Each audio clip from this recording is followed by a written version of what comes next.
9:45 p.m., Forest Park, Queens, Jonathan Alvarez, a Hispanic male, 17 years old, was stopped by two plainclothes cops.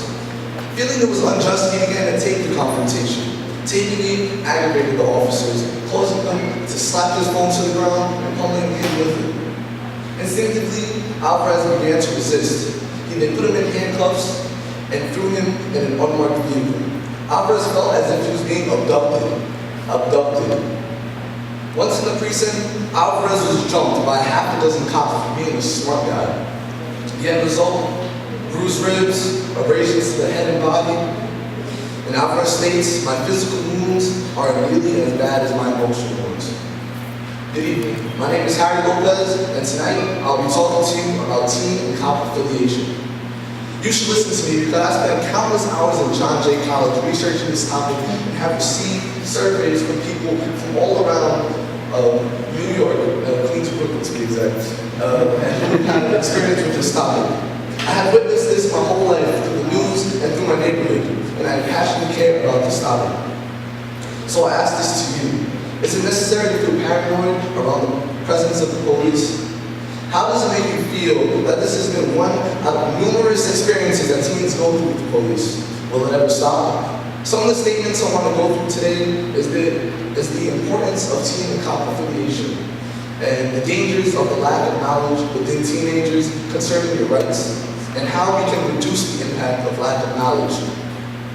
So let's start off with the importance of teen and cop affiliation. The everyday police officer would love to be said hi to, just like your friendly neighbor. But in today's society, unfortunately, it isn't.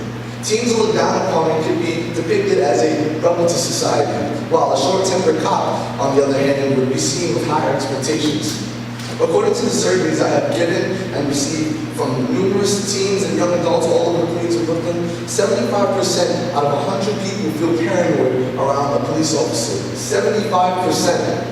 And teens and cops, are teens and cops arch enemies? I don't believe so, but others would disagree with me. Teens being the future of society, I believe the relationship with an officer must be equal on both fair terms. Growing up and witnessing a constant cycle of war between these two poles in society, I feel is unjust. From the shootouts, to the riots, to the homes of teens and cops, this needs to come to a stop.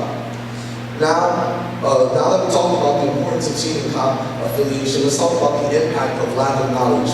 Living in East New York my whole life, I've seen firsthand that your words can tie around your wrist tighter than handcuffs. And just from that, you can see the impact and danger of lack of knowledge concerning your rights and your tongue. According to the New York Times article, Too Young to Know Better, written by John Hoffman, adolescents are more orientated to the present, so they are less likely than adults to be thinking about the future consequences of what they are saying. Which is understandable because they have the whole life ahead of them. Am I right? No. Is it their fault? I don't think so. The amount of resources they have, or neighborhoods they grew up in, or their parents not exposing them, can have a major impact on them as a teenager and hold to society. Now that we talk about the impact of lack of knowledge, let's talk about how the solutions are to reduce that. Coming together as a neighborhood and helping one another is amazing. But imagine coming together as a whole city to help the future. Raising money to support our teens is one way to reduce the impact of lack of knowledge. Another way to help this change is to start programs for our teens and to educate them on their rights and their just behavior. According to the Bureau of Prisons.org, when you send a juvenile delinquent to prison, it costs $250,000 to keep them in there. $250,000. So why not start a program as such to save money and to save lives? Together, using knowledge, we can be the change we want to see. So let's wrap this up. Now, I hope you can see the chain of events and impact within teen and cop affiliation. And the future relies on justice, knowledge, and equality. Thank you.